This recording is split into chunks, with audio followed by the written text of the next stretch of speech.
So my name's Adam White. I'm the president of the Landscape Institute, and I'm also a director of Davis White Landscape Architects.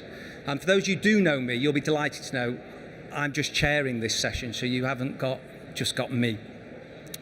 So as president, I became president last July. I took over from Merrick Denton Thompson and launched a career campaign for the Landscape Institute called Choose Landscape, to encourage the next generation to choose landscape and encourage society to start valuing landscape and the power it can have, particularly around health and well-being.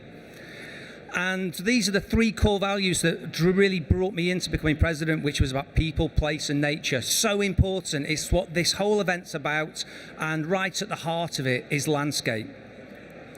I was very keen as president to engage with all the different professional bodies and industries. Now, my first time I did this, I had up there, it says #Landscape United, and I did have up there Stronger Together, and somebody said I sounded like David Cameron, so I soon changed it to Landscape United. And those who attended the Landscape Institute conference last year, I think it was September actually, at Greenwich, that was around valuing landscape, and there were 200 people attended, 80% weren't membership of the LI, so it was great to see appealing to a much broader sector from the profession. And the values, this is what we went through. We're going to talk about this today, so it's really interesting. As a practice in landscape architect, I'm super keen to hear what these guys have got to say. And this is from the Green Infrastructure Toolkit from the Northwest. And as I say, it was a well-attended event, and I do believe it's online at the LI. You'll be able to get more information about it. And one of the projects that was celebrated there, I don't know if anybody has seen this before. If you haven't, do Google it. And it was a collaboration between the NHS Trust and Ebbsfleet Development Corporation. And right at the heart of it was how we value landscape, or valuation, which is different to value. We will go on to that. And this was the winning project, the Halo project, which was about hives, arcs, links and organics, and creating a healthy green infrastructure. It's really worth having a look on the internet for that. And then this next September, and this will be online if you can't get there, this is in Norway, this is the IFLA World Congress. And I'll be speaking there. A number of Landscape Institute members will be as well. The theme is common ground. It's all about collaboration and engagement, which is how we're going to foster better ownership, something again will be discussed today. And now I'd just like to finish off before I hand over to my little practice. There's two of us, how we value landscape and how we're looking at how we will work with other organisations to do valuation of these projects. It goes right back to 1890. Does anybody know who this person is? It's interactive, Florence Nightingale. In 1890, she said her post-operative patients recovered twice as fast when they had a view of landscape. It's not a new thing. This on the right, this is Roger Ulrich from 1984, an architect, and he was driving home and his wife said, "Why does it take you such a long time to get home?" He says, "Well, I just come down this road." She goes, "Well, come down the highway." And he goes, "Well, I like the one with the trees." And he did a lot of research into it that was published in the Science. You can still get that online. And that looked at why nature and the trees make you feel better. And he did a huge amount of research. So if you're ever at the doctor's or the dentist's and you see a picture of a tree on the wall, it's Roger Ulrich you've got to thank for.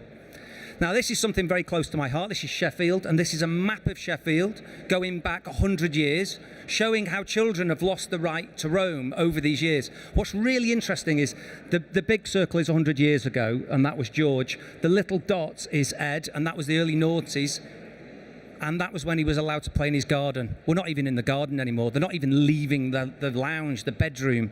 We've got a real challenge on our hand, a thing called nature deficit disorder. And if you've not seen these books, particularly the one on the left there by Richard Louv, he looks at how we can value and the toolkits that are out there to actually have hard facts, the science behind it.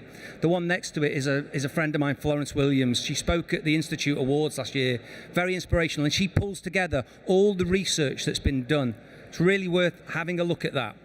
Because the difference in value of landscape and valuation is a more scientific approach, and that's a new thing in the last 20 years that's been developing, and I'm hoping we'll get to debate that today.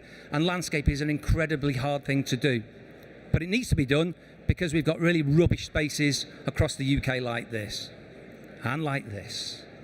I don't know why I wrote before there. It'd be shocking if that was the after, wouldn't it?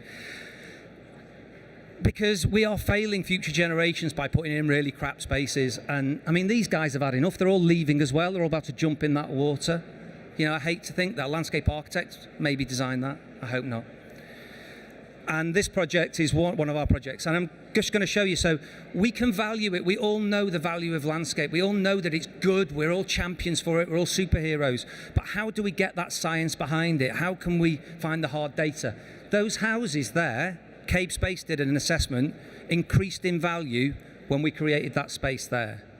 So it's a phenomenal transformation. And when I'm talking to developers and I'm talking to clients and I give them those hard facts from Cabe, it makes a huge difference because they can understand it when we look at the economy behind these projects. Likewise, this project in Peterborough, that building on the top right's a cafe. They doubled their takings after this space was created. So they got it, and it's a really useful, again, situation to be in when you can use these examples. Very close to my heart is working with children with learning difficulties. This is from Southampton. This is Cedar School in Southampton, and we did a project down there, and we were using traditional model making skills. I've got the evidence to prove it. I've got a hole in the end of my thumb. And then also using technology, because children are the ones we've got to encourage to understand the value of landscape. If you Google Sir David Attenborough, he is a huge champion of this, and you will see amazing quotes. And he talks about we can't just have anecdotal evidence, it has to be hard facts. And this project we did here, we developed this fly-through CGI, and these children went away understanding what landscape was about way more than when we first started. There's great opportunity out there to embrace digital landscapes. And I'm just going to finish now on this one. This is a scary, scary thing. Some of you may have seen me talk about this before. The Oxford Junior Dictionary has a limited number of words in it, so they have to take some out every now and again to fit new ones in. And this is fact.